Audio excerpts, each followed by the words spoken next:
Salut tout le monde. J'ai pas fait de Twitch, j'ai oublié de faire mon tweet qui dit que c'est lancé. Attendez, donnez-moi 5 secondes. Vous allez bien? La vie se passe bien. La fille à la bourre. Écoutez, aujourd'hui, j'espère que vous m'entendez bien. Je vous vois là sur le chat. J'espère que vous m'entendez bien parce qu'en fait, aujourd'hui, on a passé la moitié de la journée à ranger mon PC, à laver mon PC. Oui, ça se lave un PC. À nettoyer mon PC, évidemment, à refaire les fils, les câbles. On a changé beaucoup de choses dans les modes de connexion. Et donc, je me suis dit, j'espère que ça va marcher.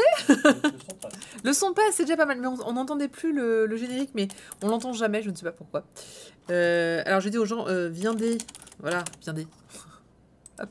Bah voilà, donc c'est bon, ça fonctionne, il y a l'image, il y a le son. L'image est moins bonne. L'image est moins bonne. Ouais, j'ai l'impression d'être un peu moins fluide. C'est ça, Je suis un peu moins fluide. C'est pas grave.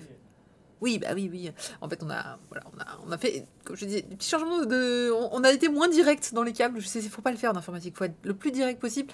Mais j'ai besoin de ma caméra en fait pour le boulot. Et donc du coup, je l'ai branché sur deux PC en même temps. Bref. On va... C'est ça, exactement. La caméra gender fluide. Pourquoi gender... Ah, fluide, d'accord, ok. Ouais, t'es perché celui-là quand même. Bienvenue. On va parler de manga aujourd'hui. Il y a un très très beau... Merci encore. Tout ce que vous voyez là, hormis...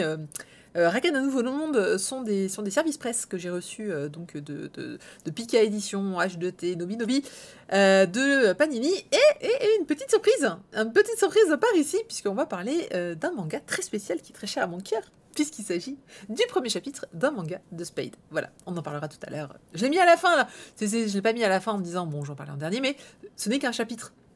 Et donc je me suis dit, et puis vous voudrez tous entendre parler, donc du coup vous allez tous rester jusqu'à la fin, jusqu'à ce que je parle de ce fameux manga. Merci Vanilline pour le rabattement. Ah, je confirme, je n'entends absolument rien, ce qui est pas très grave, heureusement ça bouge, ça fait de petits piou. J'espère que vous entendez les super. Salut Corm, ça faisait longtemps dis donc. Tiens à dormir d'ici là, ah là là Andro, tu te couches si tôt. Mais peut-être que tu te lèves si tôt, et ceci explique cela. Je ne l'ai pas mis sur les réseaux sociaux, mais il y a un giveaway cette semaine. Il y a un giveaway sur Snow White and Alice. Je vous... Ah, super, il est beau, Chocho. Chocho vous met le lien dès à présent. Donc je vous rappelle que pour participer, il vous suffit de cliquer sur le lien qui est indiqué dans le chat, de remplir votre pseudo, votre email, et on fait un tirage au sort à la fin, à l'ancienne, avec PowerShell qui va tirer au sort un numéro, et le numéro gagnant donc recevra le manga chez lui dès que je pourrai aller à la poste. Je rappelle que j'ai la poste la plus relou du monde, qui n'ouvre jamais. Et alors en confinement, je pense que ça doit être juste atroce. Mais bon, écoutez, on va faire ce qu'il faut. Qu'est-ce qui me gratte là depuis tout à l'heure? J'ai un cheveu, c'est un cheveu. On va parler manga, donc aujourd'hui, j'ai un peu de tout, hein. On a vraiment plein de choses différentes cette semaine. Vraiment, alors j'ai lancé un petit appel à l'aide, c'était quoi, vendredi, j'ai regardé ce que je devais chroniquer, et j'avais que les racailles d'un autre monde. Et j'ai fait... En fait, il n'y a pas eu beaucoup de sorties la semaine dernière. Et donc, j'étais très contente de recevoir... Vendredi soir, je me plante vendredi soir, j'ai les fameuses sorties presse de Pika qui arrivent, et j'ai merci beaucoup. J'avais reçu Alma entre temps, d'ailleurs je vous avais montré le super service presse de Pika qui était très très chouette, donc que je rajoute dans ma liste de VIP, donc je vous la remontre. Donc on avait reçu pour Alma, voilà, ce petit coffret, cette petite boîte, et à l'intérieur en fait, il y avait, enfin il y a toujours d'ailleurs, parce que je l'ai pas enlevé, je l'ai même pas ouvert, parce que je donne tout. Je garde rien. Hop là. Donc il y a la petite fiche, hein, comme d'habitude, explicative que tous les services presse ont en général, qui vous racontent un petit peu de quoi parler manga, etc. pour bien en parler. Et on avait un pulse, voilà, un petit pulse de la couverture d'Alma, qui est, voilà, un petit pulse. Je trouve ça, ils doivent se faire, ça doit être dur de bosser à la com, franchement. De faire toujours des services presse, les gens doivent en demander tellement tout le temps plein. En plus, il y a des super services presse, des services presse plus modestes, enfin chacun a son budget, quoi. Et je me dis, mais les pauvres, ils doivent trouver des trucs et astuces pour mettre des goodies, des machins qui sont en rapport avec le manga, enfin... C'est quand même un peu chaud patate. Bon, pour Alma, vous allez voir que effectivement le Pulse, alors il n'y a pas trop de rapport entre le Pulse et Alma. Mais c'est pas grave, hein, ça reste une bonne idée. Moi je trouvais que c'était une bonne idée. Voilà, moi j'aime bien les trucs qui servent en plus, donc ça tombe bien. Mais c'est vrai que je m'étais dit, tiens, voilà, tiens, un puzzle, très bien. Et petite explication, donc je n'ai pas la version fine, je n'ai pas la bonne, enfin la couverture que vous voyez ici, ce manga-là, voilà, n'est pas n'est pas la version qui est dans les commerces. Il s'agit d'une version donc exemplaire gratuit, ne peut être vendu, édition provisoire destinée aux journalistes et libraires. Je ne suis ni l'un ni l'autre, mais je parle de manga, donc ça passe. En vrai, j'ai vu plein de gens qui râlaient sur le mot journaliste quand les influenceurs recevaient des trucs. Alors, je n'ai pas la prétention d'être journaliste, loin de là. Néanmoins, je trouvais ça marrant, les gens qui râlent en disant ah, ah, ah, les influenceurs, c'est pas des journalistes, etc.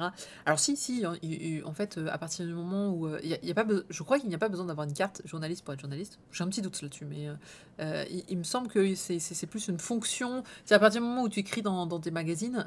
Moi, j'ai écrit dans des magazines, j'étais rédactrice en chef de magazine. Je n'ai jamais eu la carte presse, évidemment, je ne l'ai jamais demandé. Donc, c'est vrai que, ouais, voilà, pas besoin de carte de presse qui te donne droit à certains trucs, je crois, mais ne valide pas le fait que vous soyez journaliste. En fait, à partir du moment, je pense qu'il faut revoir qu'est-ce qu'un journaliste? C'est visiblement quelqu'un qui donne de l'information, de ce que j'ai lu. Je pense qu'à partir du moment où vous écrivez, alors professionnellement, où vous en faites, à mon avis, un métier, donc il faut au moins gagner de l'argent dessus. Voilà, pour être journaliste, il faut être dans une rédaction. Hein. Merci Kaya Ozaki. Bah tu vois, moi je pensais qu'il fallait... Ouais, mais alors, une rédaction indépendante, ça marche? Je me demandais. Merci Choupinou. Il dit, je suis une ensorceleuse, j'incite à dépenser. C'est pas faux. C'est pas faux. C'est pas de ma faute. Si je le fais pas exprès. Mais je suis contente que vous lisiez des bons bouquins quand même. Donc non, alors moi je me prétends pas journaliste. Alors je gagne de l'argent sur mon activité, un petit peu quand même. Grâce à vous, grâce à vos abonnements d'ailleurs. Merci encore Vanillil pour ton 12e mois. Ça fait un an d'abonnement. Merci Béna, voilà pour les petits bytes que je reçois également souvent, très souvent, quasiment à chaque émission. Donc non, effectivement, je suis pas libraire non plus.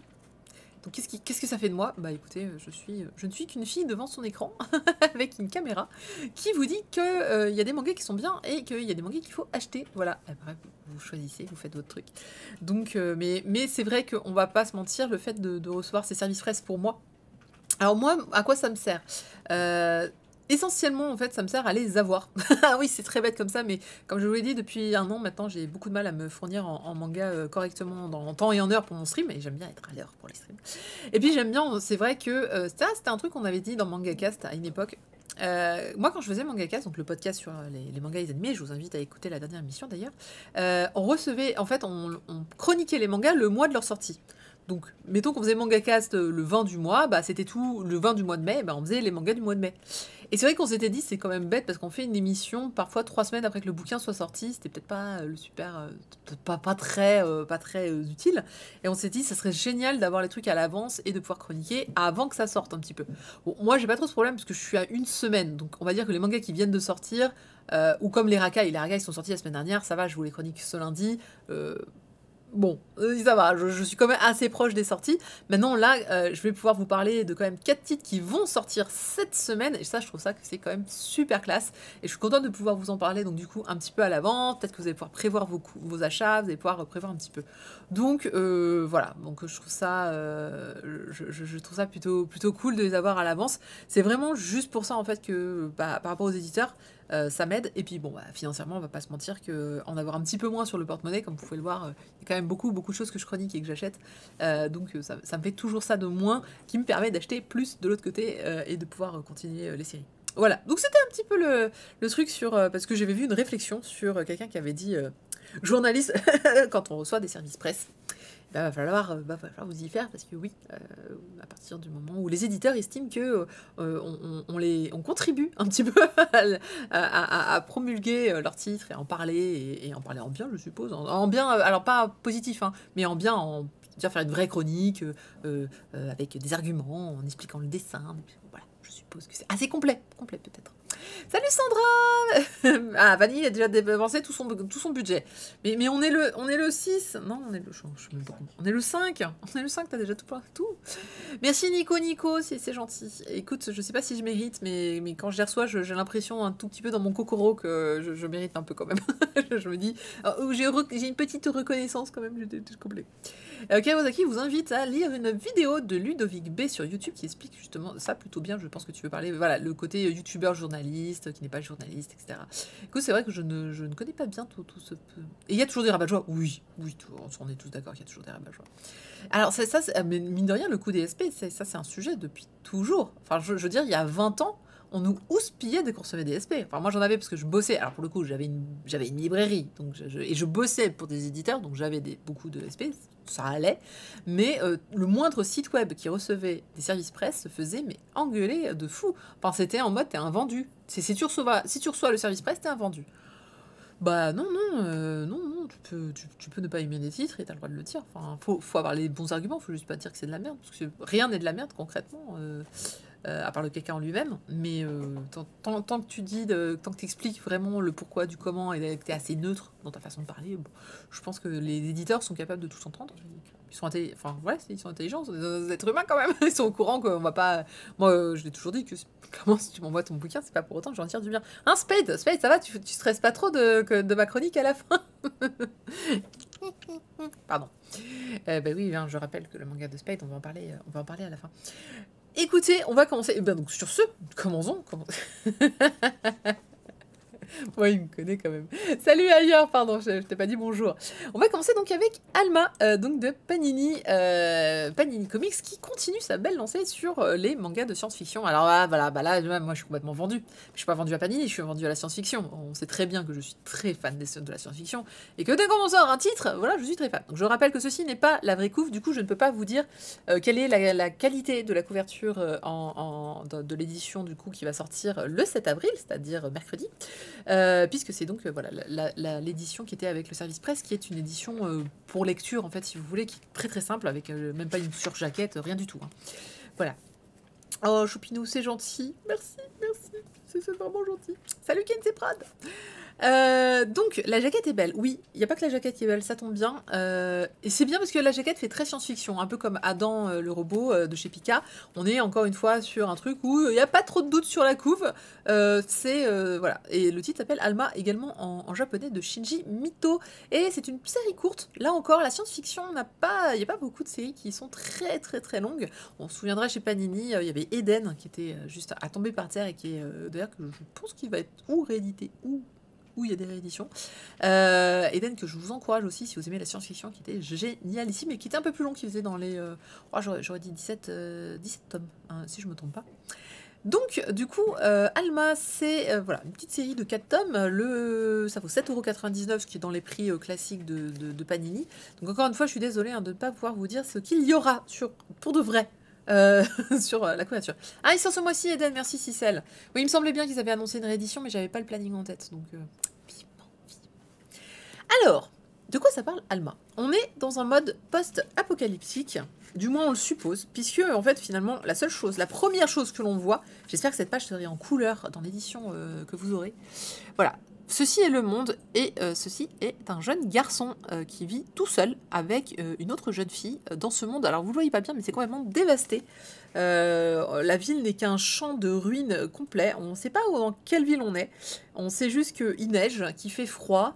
Mais après, ça pourrait être le Japon en hiver, ça pourrait être beaucoup de choses. On suppose quelque chose, des ruines que l'on voit. Alors là, on les voit, les ruines. Ça... Alors c'est pratique, hein, les services presse, ça par contre, tu peux bien les écarter. On voit vraiment, il y a le décor est complètement désolé. Voilà, c'est des ruines partout. Et Ray, en fait, Ray, donc c'est le jeune garçon que vous voyez en couverture. Et Ray, en fait, il doit avoir une quinzaine d'années et il vit tout seul avec cette jeune fille et il n'a jamais vu d'autre être humain qu'elle. Et il ne sait absolument pas ce qui s'est passé. Il y a Orange qui me dit le son est bas. Non. Les autres disent non. Bon. Mais Chocho contrôle.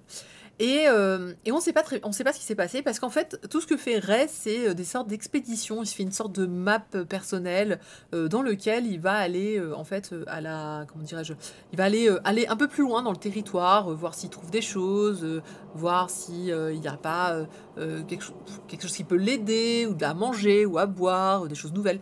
Mais voilà, ça fait il a aujourd'hui donc 15-16 ans et il n'a jamais revu d'autres êtres humains, il ne sait pas du tout pourquoi.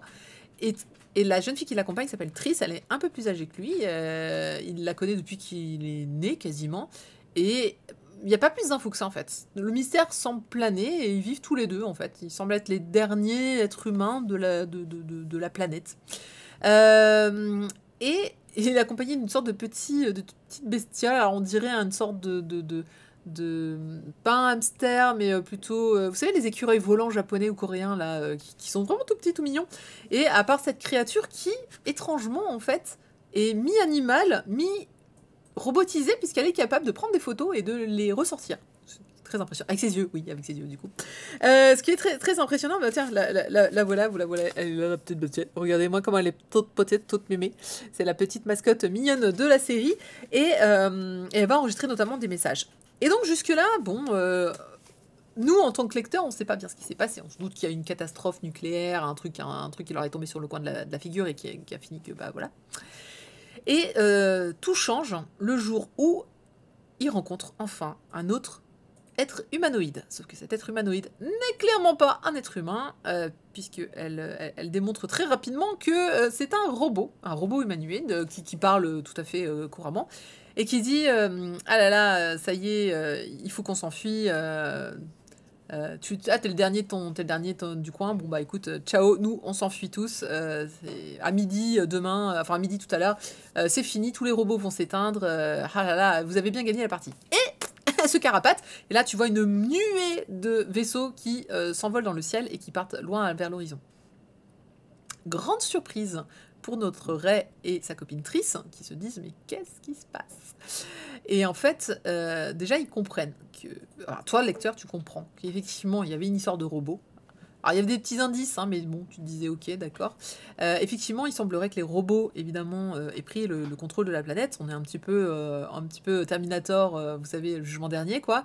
Les robots se sont rebellés d'une manière ou d'une autre, de notre faute évidemment, bien, certainement, ont décimé la moitié de l'humanité et ne reste que donc Ray et Triss un peu seuls au monde. Sauf que visiblement, il doit rester d'autres êtres humains, puisque ces robots fuyaient apparemment un système qui allait tous les tuer, enfin tous les désactiver pour être très précis. Donc commence un petit peu une quête pour Ray à la recherche de ces êtres humains qui semblent être les survivants de son espèce. Et c'est l'occasion pour lui de se poser plein de questions, du pourquoi il est tout seul dans son coin à lui, pourquoi lui est seul, en fait, finalement, est-ce qu'il est survivant. Il y a des questions qui vont se poser autour de... effectivement, Triss semble, elle, être au courant sans lui avoir rien dit, en mode écoute, j'attendais que tu sois un peu plus grand pour t'expliquer là où on en était et qu'est-ce qui allait se passer.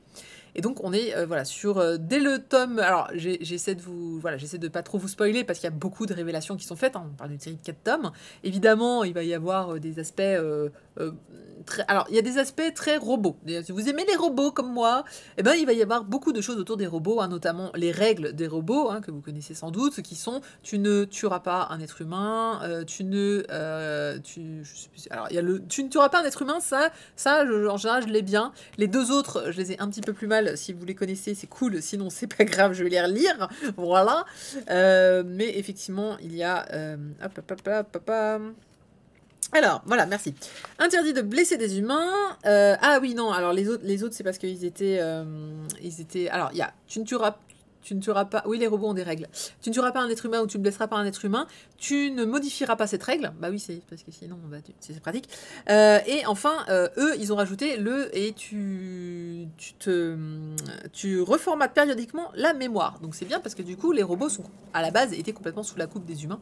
Et on va discuter autour de cette règle, justement. On va discuter autour de pourquoi cette règle existe et comment les robots ont fait pour s'en libérer et se venger, finalement, des êtres humains qui les ont maltraités sous couvert de cette fameuse règle de ah bah vu qu'ils n'ont pas de mémoire, on peut les traiter comme on veut, de toute façon ils auront oublié demain, alors voilà.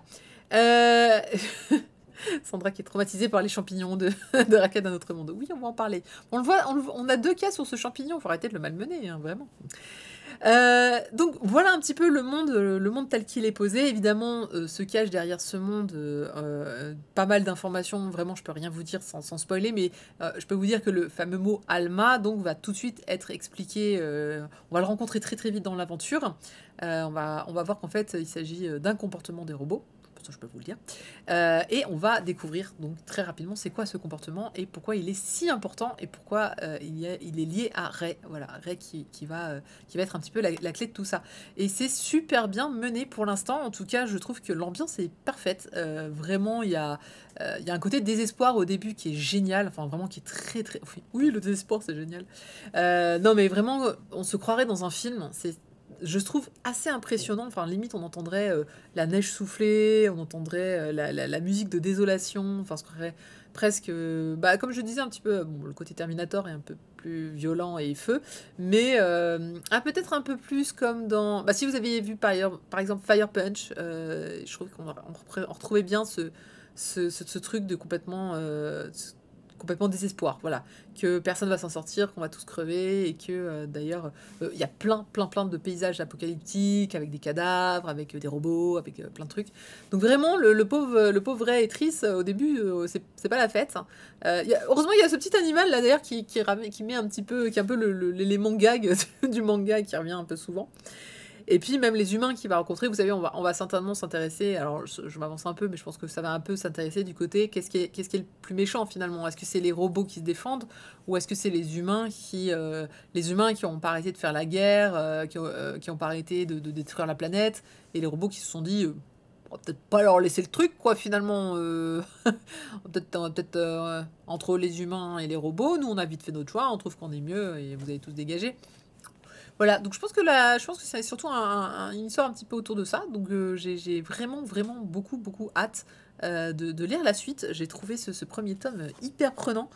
Je l'ai lu j'ai lu d'une traite. Le dessin est vraiment pas mal. Il y a vraiment un... Alors attendez, ça c'est du spoil. Quels sont les mangas que je peux... Alors, évidemment, comme je disais, hein, si vous aimez donc la science-fiction, donc ça c'est quand tous les vaisseaux s'enfuient, évidemment, au revoir, salut, nous on se barre. Il y a un aspect... Ray est très bien dessiné. Ray est un personnage que je trouve... En plus, Ray ne connaît rien de l'humanité. Il a des côtés un peu marrants, puisqu'à un moment, il tombe sur une pub pour du teriyaki et se fait « Ah, j'aimerais tellement manger ce truc-là, teriki ». C'est une personne, c'est juste parce qu'il tombe sur, voilà, on va dire une publicité de teriyaki. Donc... j'ai un doute sur là où est-ce qu'il est, mais je crois qu'il est en Europe, parce qu'il est précisé à un moment que... voilà. Au début, j'ai cru qu'il était aux États-Unis à cause de ce genre de pont que l'on voit typiquement à Los Angeles. Mais non, a priori, on est en Europe. Et ça, je trouve ça encore mieux parce qu'on va voir pas mal de pays, on va voir pas mal de petites notes en fait qui vous disent où est-ce que c'est. Il y a pas mal de choses qui se font écho en fait à notre époque à nous. Et où je me dis, tiens, j'essaie de vous trouver une bonne planche, mais c'est pas évident. Il y a beaucoup de choses qui font penser à notre époque, des petits clins d'œil, en fait, comme ça, qui sont d'autant de coups de poignard pour te rappeler que l'humanité a morflé. Non, franchement, le trait, donc ça c'est... Hop là, le trait est vraiment bien. Bon, il est tout à fait le genre de trait que je m'attends pour de la science-fiction. Mais franchement, il y a, comme je le disais, je trouve qu'il y a un côté film qui est vraiment pas mal. Alors ça, c'est Triss, hein, donc c'est la personne qui l'accompagne, voilà, que l'on voit ici.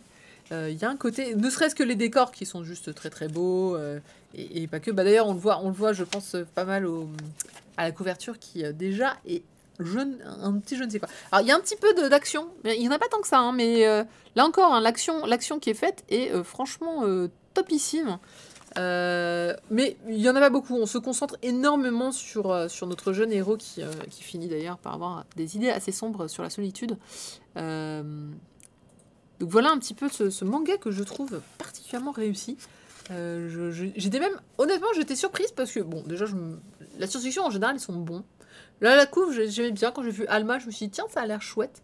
Bon, je suis toujours très surprise quand on me fait de la bonne SF et je me dis, putain, dans les mangas, on a quand même de la bonne SF. Je veux dire, il y en a plein de mangas, il y a plein de romans qui sont excellents.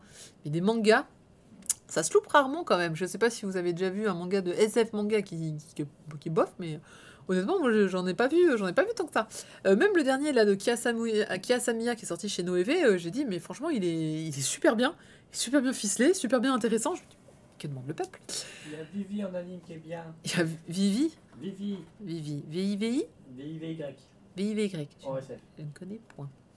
Si celle qui dit on a vite des réponses et le questionnement habituel, du coup, si je trouve un peu trop de stéréotypes dans les persos, je pense en tout cas que ça plaira à ceux qui aiment. Ah, tu trouves que ça va trop vite?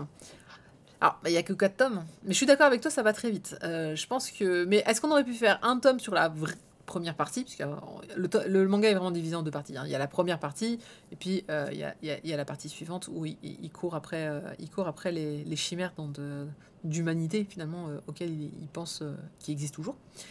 Et ouais, je sais pas, ça aurait été un peu long. Là, c'est vrai on a beaucoup d'infos. Même on va dire les quelques rares persos que tu pourrais éventuellement rencontrer, peu importe ce que c'est, des humanoïdes ou pas, sont vite passés en fait. C'est vrai que à part Ray reste vraiment le personnage principal et quasi unique en fait de l'aventure sur lequel on va se concentrer.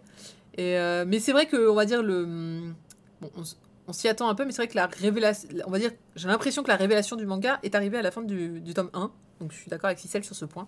C'est-à-dire que là où tu sentais que c'était un peu la surprise, arrive dès le tome 1. Le côté ah, au fait, ça va parler de ça. Et tu fais ah, ok, très bien. Donc j'ai hâte de savoir la suite aussi pour savoir, mais tiens, qu'est-ce qu'ils vont donner. Est-ce que ça me fait penser à Blême? Non, pas du tout. Enfin, Blême pour moi était vraiment unique.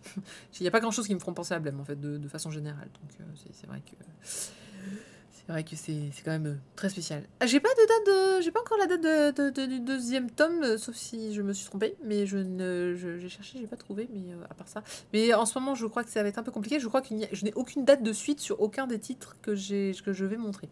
Donc voilà. Donc ça vaut 7,99 € encore une fois. Spécial case dédiée à tout ce qui est science-fiction. Allez-y les yeux fermés. Il est top. Je pense qu'il va vraiment beaucoup vous aimer. Il va vous aimer. Non, vous allez beaucoup l'aimer. Les persos sont top, dessin impeccable. Je pense que l'édition sera très bien aussi. Encore une fois, je n'ai pas l'édition finale dans les mains. Et si vous avez, bah pareil, hein, si vous avez aimé, quoique c'était quoi Samsara? Le dernier de Panini là, qui était de la science-fiction, était très orienté sur les avions. Bah là, on est très sur les robots. C'est juste qu'il y a, voilà, qu'il y a une ouais. Oh bah là oui non là cette personne là je pense fait du manga depuis très longtemps vu le niveau graphique, clairement on n'est pas sur un newbie, mais il est possible que si pardon il l'avait mis là, tome 2 disponible le 2 juin, donc avril mai juin, ensuite ça sera en août et le prochain en octobre. Les couvertures de fou. Attendez, je vous cache la dernière page parce que du coup j'ai pas de, elles sont sublimes. Donc la première, c'est celle-là. Mais les prochaines, elles sont magnifiques. Ouais, vous voyez rien, mais c'est pas grave. C'est l'idée. Elles sont très très belles. Elles sont hyper colorées. Il y aura un perso différent à chaque fois. Je pense que le tome 2, c'est encore Ray qui est en couverture. Mais 3 et 4, on a des personnages différents. Et je n'ai aucune idée de qui sont ces personnages. Alors on le voit pas très très bien. Mais en gros, vous avez Alma qui est écrit sur le personnage, en fait, dans la couve, mais en verticale. Puis ils l'ont mis en horizontal aussi pour l'édition française. Donc voilà un petit bijou. Ouais, le graphisme, franchement, je suis très fan. Un petit, très très bonne surprise pour moi que 2 juin, je serai présente pour le prendre. Et on se chroniquera à la suite pour voir un petit peu où est-ce que ça va nous mener. Et vraiment, j'ai essayé de vous en dire le plus possible sans non plus dire le plus important. C'est pas évident parce que j'avais très envie de vous parler de plein de trucs, mais je ne peux pas, sinon c'est du spoil. Et je vous gâcherai la surprise de lecture. Donc voilà, bah, vous n'avez plus qu'à le lire pour découvrir toutes les surprises que vous réserve ce manga. Et non seulement... Ah, le premier chapitre, il dit rien du tout. Le premier chapitre, tu peux pas te faire l'idée de ce titre au premier chapitre, c'est pas possible. Enfin voilà, faut continuer, faut persister. On va passer à la suite complètement. J'ai dit qu'aujourd'hui, ça serait on va sauter du coq à l'âne sans cesse. On va parler de Fukuneko. C'est trop mignon. Fukuneko, les chats du bonheur chez Nobinobi, ça vient de sortir, c'est de Mari Matsuzawa et c'est en 4 tomes et là aussi, série terminée, c'est vraiment très très très petit. Bonjour, Notice Panette, bienvenue par ici. Donc un petit manga qui vaut 7,20 € avec cette fois, donc là j'ai l'édition que vous aurez aussi. Donc il y a un vernis sélectif sur la couverture qui est une qualité peau de pêche que j'aime bien. Et qui, devinez de quoi ça va parler. Ça va parler de chat. Alors oui et non, en vrai, j'adore ce vernis. Alors on a aussi du vernis sélectif derrière, on a le personnage et le gros logo ici sont... Alors honnêtement, quand j'ai vu la couve, je me suis dit, est-ce que c'est un manga pour enfants ? Alors oui, un enfant peut le lire. Voilà, c'est moi qui dis, oh putain, ça sent le titre pour ma fille. Effectivement, vous allez voir que c'est un titre très très doux. Néanmoins, les personnages qui vont principaux ont entre 15 et 16 ans, étonnamment, mais ça reste une histoire toute choupie mignonne. Je vais vous en parler tout de suite. Donc, c'est l'histoire d'une jeune fille. Elle s'appelle Ako. Voilà, Ako, c'est la jeune fille que vous voyez au dos, qui est ici. Et Ako vient de déménager, en fait, dans une... Alors, ça commence un peu glauque, d'ailleurs. Elle vient de déménager dans une ville de montagne, avec même une grosse rivière. Pourquoi elle a déménagé? Ses parents ont disparu du jour au lendemain. C'est-à-dire que, juste du jour au lendemain, ils n'étaient plus là. On ne sait pas s'ils n'ont pas eu un accident, ils ne sont pas décédés, ils sont juste plus là. Et ils ont donc, entre guillemets, abandonné, puisqu'on ne sait pas ce qui leur est arrivé quand même, hein. Ils ont abandonné donc leur fille aînée, leur fille cadette, la fille cadette c'est elle, et un petit bébé, hein, qui était leur petit frère. Donc ils ont été élevés par leurs grands-parents, et puis leur arrière-grand-mère maternelle, je crois, est décédée, et donc a laissé vide une grande maison dans un petit village de montagne. Et donc on a invité toute la famille à venir y habiter, voilà. Et ils survivent grâce à la grande sœur qui est devenue, qui était un prodige de mangaka au lycée, qui est devenue donc quand on a fait son métier, et qui survient aux besoins de toute sa famille. Ils arrivent dans cette maison, et là, évidemment, Ako rencontre donc ce petit chaton. Alors, le petit chaton, elle s'appelle Fuku. Fuku Neko, hein, Neko c'est japonais, c'est chat en japonais. Et en fait, voilà, Fuku Neko a l'apparence d'une petite fille chat. Mais il n'y a que Ako qui la voit comme ça, en fait. Ako et son petit frère. Donc, les autres le voient comme un petit chaton. Et disent, oh, il est trop mignon ce petit chaton. On fait, mais c'est une petite fille. Non, c'est un petit chaton. C'est une petite fille chaton. Une petite fille chaton qui est supra choupi, mignonne, adorable. Vous ne pourrez que craquer. Même le style graphique est très doux. Honnêtement, moi j'étais là, j'ai fait, ah, mon Dieu, c'est trop choupi. Mais regardez-moi cette petite... Oh non, mais c'est impossible de ne pas craquer pour ce personnage, impossible, qui se nourrit de Daifuku. Enfin bon, on est vraiment sur le côté adorablement mignon. Et en fait, l'histoire, eh ben, c'est que ces chatons, puisqu'elle n'est pas toute seule, en fait, il y a plusieurs Fukuneko de ce type-là.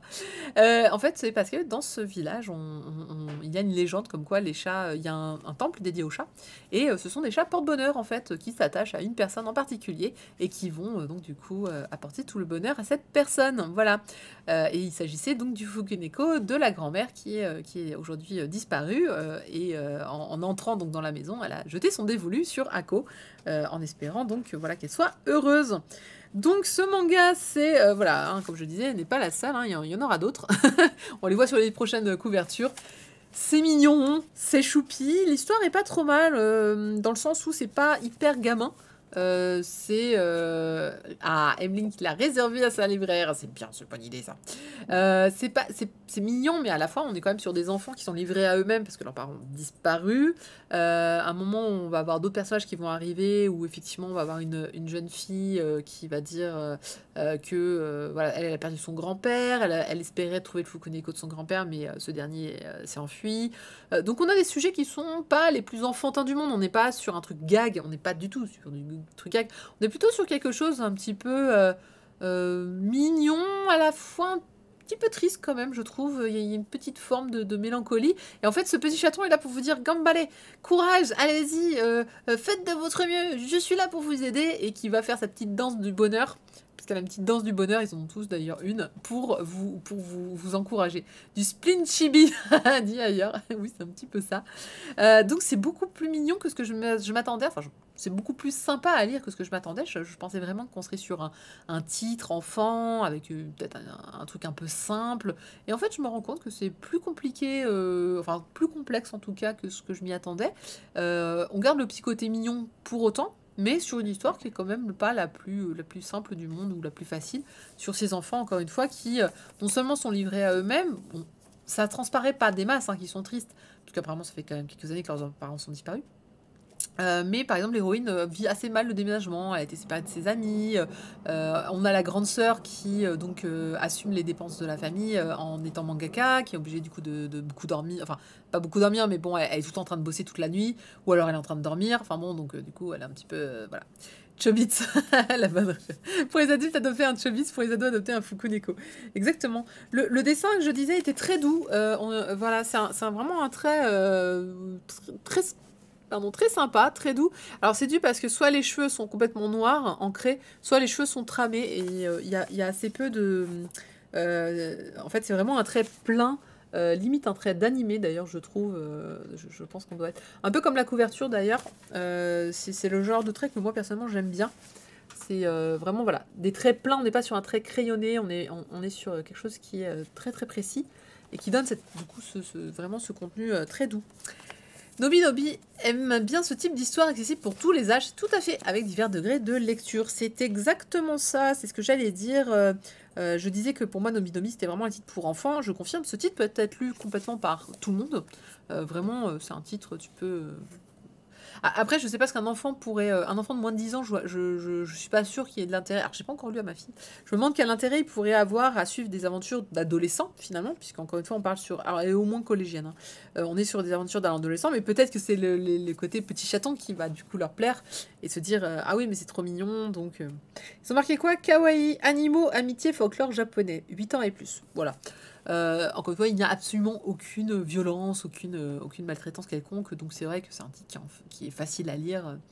Et puis, bah voilà, qui vous donnera juste, vous savez, ce genre de titre, quand vous les lisez, après, vous êtes bien, vous êtes calme, c'est mignon, je sais pas, ça donne envie d'être gentil, ce genre de titre, en fait. Ça donne envie d'être copain, ça donne envie de faire du bien aux gens, d'être bienveillant. Voilà, vous aussi, c'est un peu vous qui devenez les chats du bonheur après avoir lu ce manga. Donc pour moi, je trouve que je vais pas dire que c'est un titre incroyable, je vais pas vous dire oh là là, c'est une histoire de fou. Non, pas du tout, mais ça fait du bien. C'est juste ce genre de titres qui font du bien de temps en temps, qui reposent, puis qui sont mignons. Et bah, je crois qu'on a besoin de mignons dans la vie aussi, un petit peu. Je le dis de temps en temps sur certains titres. On en a besoin de ces titres-là qui sont plus légers. Oui, je vois Flying Witch. Dis donc, Flying Witch, je le lis pas, mais vous avez énormément Il y a des actions sur Flying Witch. Tout le monde me le recommande, celui-là. Je vais finir par l'acheter, hein, si vous continuez. Tout le monde me dit que c'est génial, super, il faut le lire. Et justement, dans cette vague-là... Ah, bah je sais, j'en parlais la semaine dernière pour ce genre de titre. C'est un peu aussi comme dans... Ah, mince, le titre de la semaine dernière. J'ai un Y dans la tête, mais ce n'était pas un Y. Donc, escale à Yokohama. Voilà, le Y de Yokohama. je l'avais pas.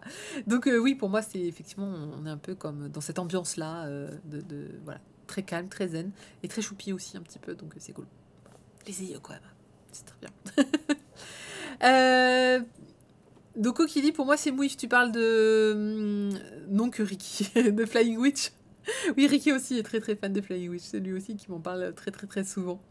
Mais non, mais écoutez, un jour je vais lire. Flying Witch, je l'ai jamais lu. J'étais pas là quand il est sorti, je finis par le lire et me dire que c'est une excellente série. Écoutez, là, je prends le pari, je vous le chroniquerai un mercredi, je vais les prendre, voilà, je vous dirai ce qu'il en est. Donc Fukuneko, voilà, c'est une petite série en 4 tomes. Je ne sais pas où ça va nous mener. Je pense que c'est juste voilà, c'est très tranche de vie sur ce village, ces anciens, cette famille qui vient d'arriver, les Fukuneko qui sont tous plus adorables les uns que les autres. Je pense qu'on en verra d'autres. Et donc du coup, voilà, c'est pas mal. Ah, c'est que 2 tomes. Oh, bon, ça va être vite vu. On va passer du côté de H2T avec les brigades d'outre-tombe qui viennent de sortir de Tetsuya Machida. C'est en 3 tomes, la série est terminée. Donc du coup, ce sera une série assez rapide. Là encore, dis donc, ça va être spécial série rapide, sauf une. Ça vaut 7,95 € et ça sort donc le 7 avril. Ah oui, je vous ai pas dit Fukuneko, ne bougez pas, mais je crois que c'est aussi 7 avril, c'est donc mercredi. Voilà, ça sort mercredi prochain. Donc également mercredi prochain on va avoir les brigades donc d'outre-tombe de H2T. H2T, je ne sais pas si vous vous souvenez, mais c'est donc l'éditeur qui fait essentiellement donc des séries originales ou bien des séries originales, je pense qu'on peut s'arrêter là, qui d'ailleurs a fait pas mal de séries que j'ai énormément aimées ces derniers temps et que j'ai trouvé plutôt bien voilà, bien foutues. Et ben c'est le cas également des brigades d'outre-tombe que j'ai la brigade. Je dis les depuis tout à l'heure, c'est ça? Oui, c'est brigade d'outre-tombe, juste brigade. Donc oui, la brigade. Exactement, les Goonies. Mais on va pas parler d'aventure de ce type-là. Alors je vous rappelle, juste par hasard, j'ai oublié de vous le rappeler, on peut gagner le tome de Snow White and Alice. N'hésitez pas à participer. Il y a Chouchou qui vous envoie le lien dans un instant pour le concours. Donc, brigade d'outre-tombe. oui, c'est un petit côté Goonies, puisqu'on va avoir des camarades de classe qui font partie d'une sorte de club. Alors, je regrette la couverture, vous induit largement en erreur sur 2-3 détails. Ils ont tous le même âge, déjà. Ce sont tous des adolescents qui sont pas dans la même classe, mais qui ont... alors, je me rappelle plus quel âge ils ont, mais ils doivent avoir, pareil, 14-15 ans.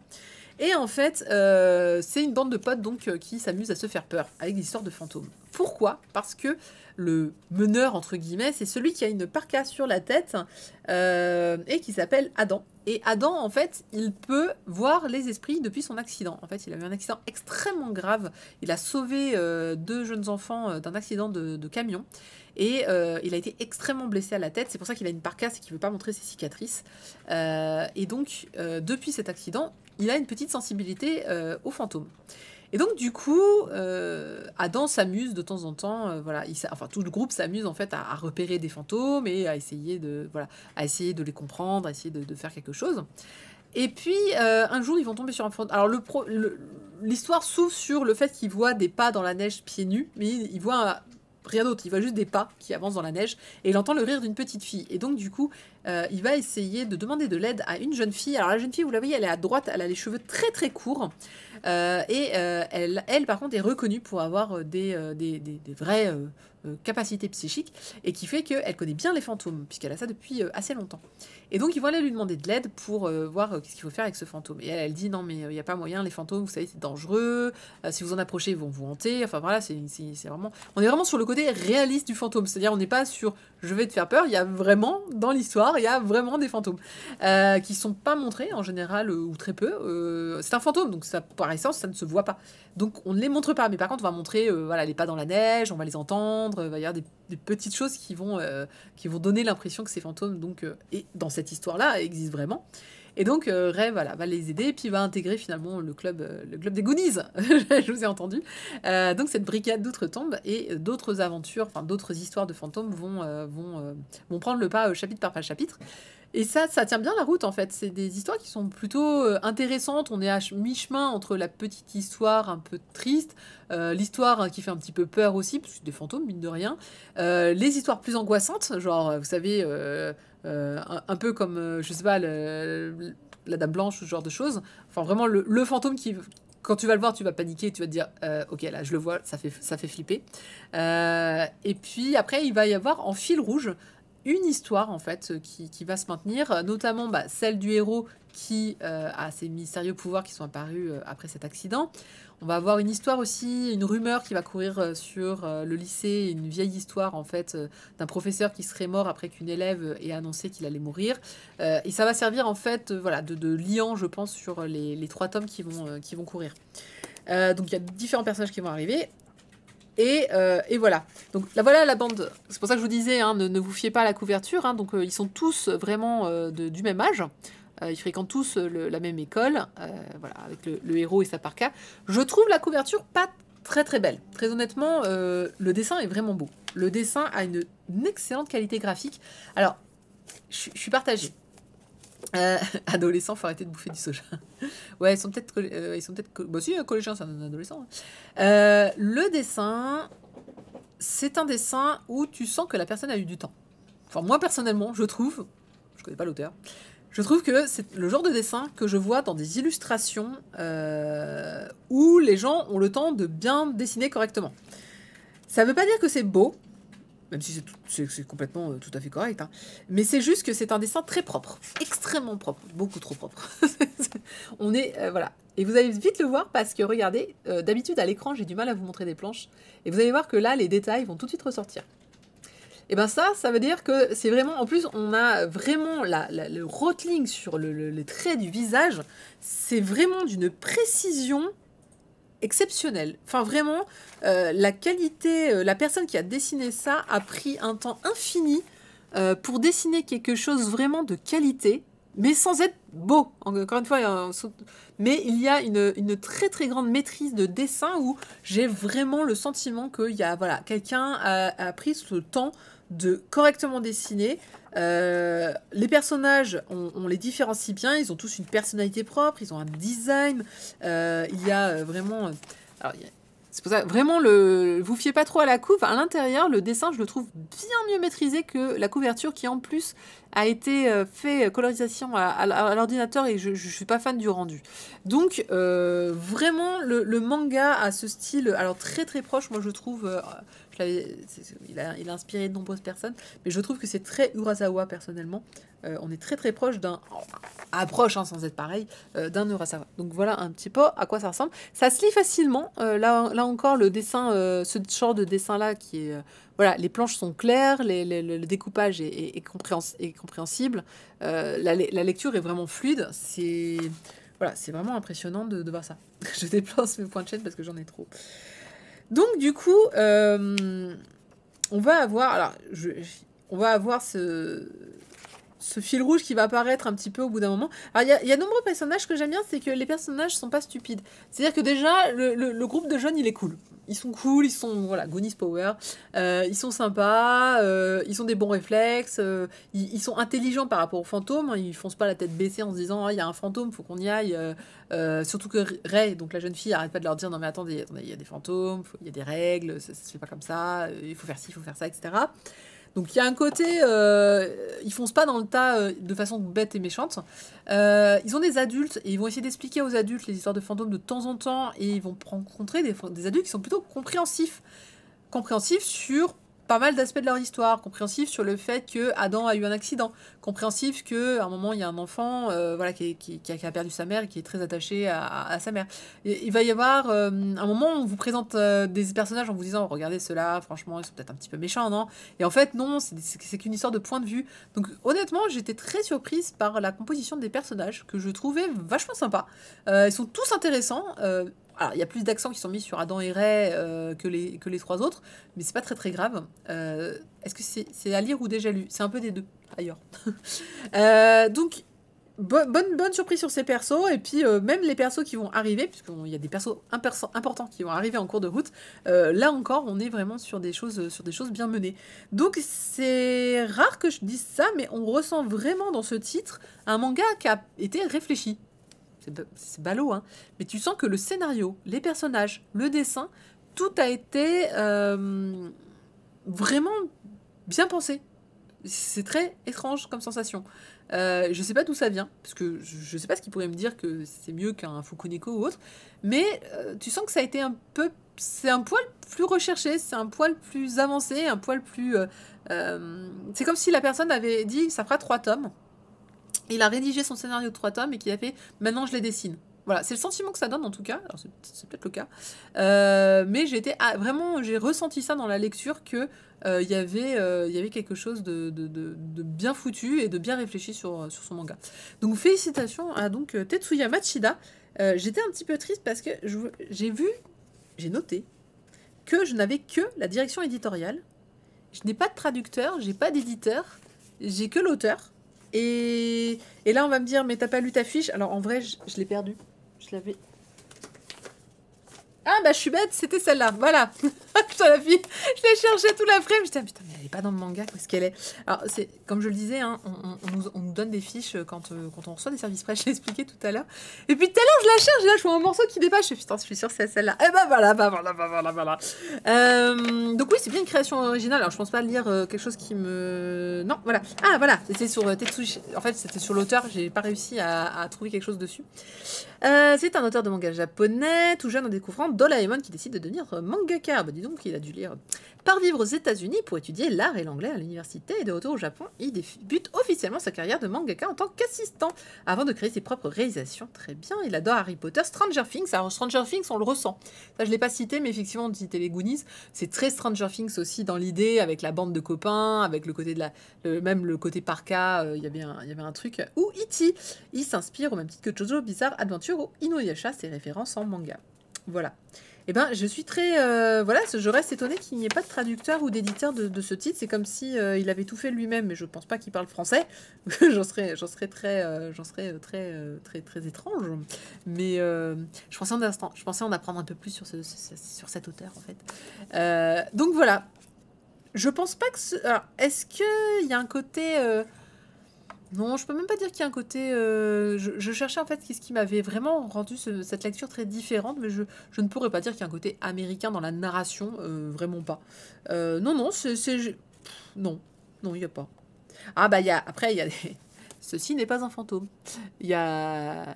Il y a un petit côté mystère, mais c'est normal, on parle de fantômes, donc c'est normal d'avoir voilà, le côté des pas dans la neige qui avancent tout seul, le rire dans la nuit, voilà, les personnages masqués. Mystère, mystère. En tout cas, voilà, pour 3 tomes et pour une création originale, bravo à jeter. Moi, je pense que c'est un titre vraiment qui mérite. Dommage juste sur la couverture. Je pense que la couverture, ne vous arrêtez pas à la couverture. N'hésitez pas à le feuilleter si vous le voyez en librairie, si vous avez le droit de vous déplacer en librairie. J'espère vous avoir montré quelques planches qui pourraient vous donner envie parce que, très sincèrement, à l'intérieur, c'est bien plus maîtrisé, bien plus beau. Et encore une fois, voilà, notre joyeuse compagnie d'enfants non mais je leur ai donné 15 ans tout à l'heure, non mais je pense qu'ils ont en fait 12 ou 13. Honnêtement, je trouve leur groupe super sympa et il y aura beaucoup à dire et j'ai hâte de lire la suite parce que la fameuse ligne rouge quand l'on entreaperçoit va vous filer un peu les chocottes. On va parler d'un fantôme un peu particulier et on va être là en mode ok, découvrons un peu qui il est et qu'est-ce qu'il va faire.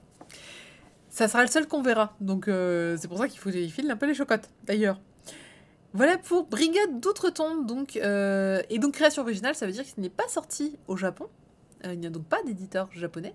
Mais il faut quand même le traduire, le manga, il faut quand même l'éditer. Donc voilà, donc c'est vraiment une belle... une exclusivité à la France, et ça, je trouve ça cool qu'on en ait quelques-unes. Il y a Kiyun aussi qui nous propose ça de temps en temps. Mine de rien, je trouve que c'est plutôt pas mal qu'on ait des titres qui soient, voilà, les autres l'ont pas, il y a que la France, et puis c'est bien aussi de donner la chance, en fait, à des auteurs qui ne seraient peut-être pas publiés en Japon. Alors, honnêtement, quand j'ai lu l'histoire, c'est peut-être pour ça que je sens qu'il y a un truc différent, mais effectivement, je sais pas si... Comment dire? On sait que les mangas, c'est quand même... Il y a des codes dans les mangas. Je pense que ce manga-là respecte pas tous les codes des mangas habituels, et c'est peut-être pour ça qu'il est sorti en France. Je ne sais pas. Mais je sens qu'il y a un truc. Ah, tiens, dans les questions... Bah tiens, H2T, un jour, si un jour on se rencontre, il faudra que je demande.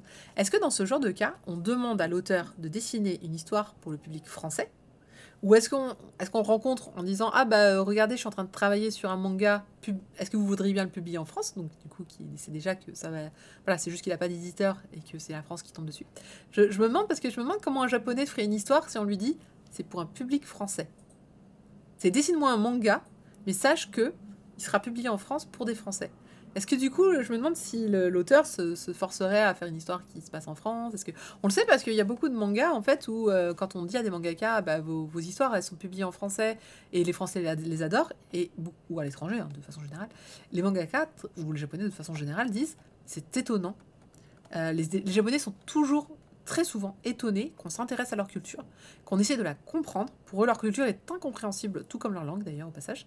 Et donc, ils sont très étonnés quand on leur dit que les mangas ont du succès. Vraiment, c'est quelque chose qui n'est pas concevable parce que les mangas sont de la culture japonaise, parlent de titres japonais, d'exclusivités japonaises qui sont propres au pays, et donc ils ont du mal à comprendre quel intérêt on pourrait y trouver ou comment on pourrait les comprendre finalement sur ce genre de choses. Donc je serais très curieuse de savoir dans des éditions originales, quand on leur dit bah voilà, vous ne serez pas publié au Japon mais vous serez publié en France, quel est le ressenti du mangaka, etc. Plus gros marché manga mondial hors Japon, il me semble que maintenant il me semble que c'est maintenant les États-Unis. Je crois que maintenant ils nous sont passés devant depuis. Voilà. Oui, Seima, alors je sais pas si c'est vrai, s'ils sont pas publiés au Japon, c'est qu'ils sont pas adaptés au marché japonais. Bah, en fait, de nos jours, il y a beaucoup de plateformes web quand même qui sortent, et il y a quand même beaucoup de titres qui sortent exclusivement en web, qui rencontrent un succès web avant d'être pris ensuite en édition ou japonaise ou outre-mer. Donc, je peux plus dire ça aujourd'hui parce que je sais qu'il y a des auteurs qui juste se lancent uniquement sur le web sans chercher à être publiés. Et donc, du coup, bah, si tu cherches pas à être publié, bah, tu n'es pas publié. C'est QFD, n'est-ce point. Oui, par contre, pour le circuit traditionnel, je suis tout à fait d'accord. Oui, on est d'accord que... Mais c'est pour ça que je disais, il y a un truc sur ce manga, mais je ne saurais l'expliquer. N'hésitez pas à le lire et à me dire. Snow White and Alice, c'est un nouveau manga chez Pika que vous pouvez remporter aujourd'hui en giveaway. Donc je vous invite à vous inscrire sur le lien que Chocho va remettre s'il m'entend. Voilà, je lui fais un petit signe. Si tu peux remettre le lien, on va en parler tout de suite. Je te suis. Hein. Ah mais c'est beau, merci. Ah mais bah oui voilà, non mais c'est pour ça que je te fais un petit signe parce que tu vois, je veux pas te faire deviner non plus. Pierre Rosaki qui dit Taïwan et Corée c'est plutôt lourd niveau manga. Pierre Derry avait fait une vidéo sur la chaîne de Kotoji pour parler du fameux France deuxième marché du manga. Oui, mais je sais pas si on l'est toujours. Donc voilà, n'hésitez pas à vous inscrire, hein, juste votre pseudo, votre email et on fait le tirage au sort à la fin.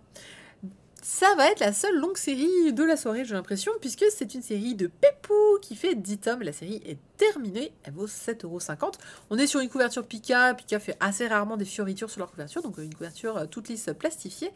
Et qui va sortir donc le 7 avril, comme toutes les sorties finalement de la semaine, à part Rakai. Snow White and Alice, j'étais un petit peu, on va dire, j'étais surprise par ce titre. Je me suis dit, tiens... de quoi ça peut bien parler parce que Snow White c'est Blanche-Neige et Alice c'est Alice au Pays des Merveilles. Et donc effectivement qu'est-ce qu'on a sur la couverture? On a une jeune fille, cheveux blancs, yeux rouges, une pomme, on suppose que c'est Blanche-Neige, et évidemment à gauche Alice, blond, yeux bleus, il y a des chances. Et c'est exactement ça puisque en fait on va arriver dans... Alors on est dans un monde assez étrange qui est le monde de Blanche-Neige, où Blanche-Neige est donc une jeune fille qui est maltraitée par sa belle-mère, jusque-là tout va bien, parce qu'elle a les yeux rouges et les cheveux blancs, et tout le monde se moque d'elle, tout le monde la trouve affreuse, etc. Exactement. Et la seule personne, en fait, qui est gentille avec cette jeune fille, qui est adorable, gentille, tout ce que vous voulez, c'est le miroir. Le miroir est un personnage à part entière dans ce monde-là, qui est d'ailleurs, le voilà. Je sais pas si vous allez bien le voir, voilà, le miroir, c'est ce jeune garçon, vous voyez pas, mais il a des lunettes, qui va donc, dès qu'on l'appelle, accourt auprès de la reine, bien évidemment, mais va régulièrement, et un peu l'ami, de Blanche-Neige, va la consoler quand elle pleure, va essayer de l'aider du mieux qu'elle peut. Et puis lui, à chaque fois, il se plaint, il fait « Oh, la belle-mère, là, elle va m'appeler, elle va encore me demander des bêtises. Bon, écoute, je vais y aller. » Et puis un jour, il craque, parce que elle demande alors, miroir, c'est qui la plus belle? Et lui, un jour, il en a marre. Il dit écoute, il dit c'est vous. Non, en fait, je déconne, je te demande depuis toujours. C'est Blanche-Neige. Bon, vous connaissez l'histoire, c'est à ce moment-là que la gentille belle-mère commence à péter légèrement un câble et décide de vouloir massacrer la jeune enfant, histoire de rester la plus belle. À ce moment-là, Miroir, donc, va prendre Blanche-Neige, lui dit c'est le moment de changer de monde. What? Et il l'envoie dans le monde de Alice au Pays des Merveilles. Elle atterrit donc au beau milieu donc, de ce monde un peu bizarre où tout est inversé, les écritures sont inversées, les flèches sont inversées, sont toutes inversées. Et il lui donne pour mission, il lui dit tu reviendras dans ton propre monde lorsque tu auras fait de Alice le roi de celui-ci. Oui. Donc Alice est bien un homme. Tout à fait.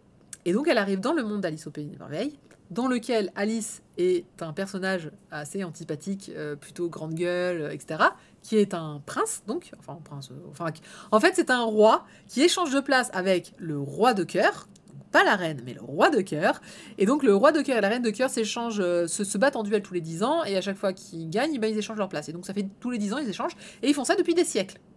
Et oui, c'est un Alice qui a des siècles et des siècles d'années.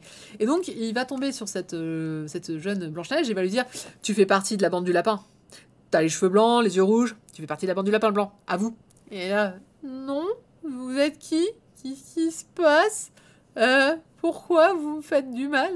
Et en fait, elle va découvrir donc plein de choses au sujet de ce monde-là. C'est un monde assez complexe à comprendre, où les gens n'ont pas de nom, par exemple. Les seuls qui ont des noms sont...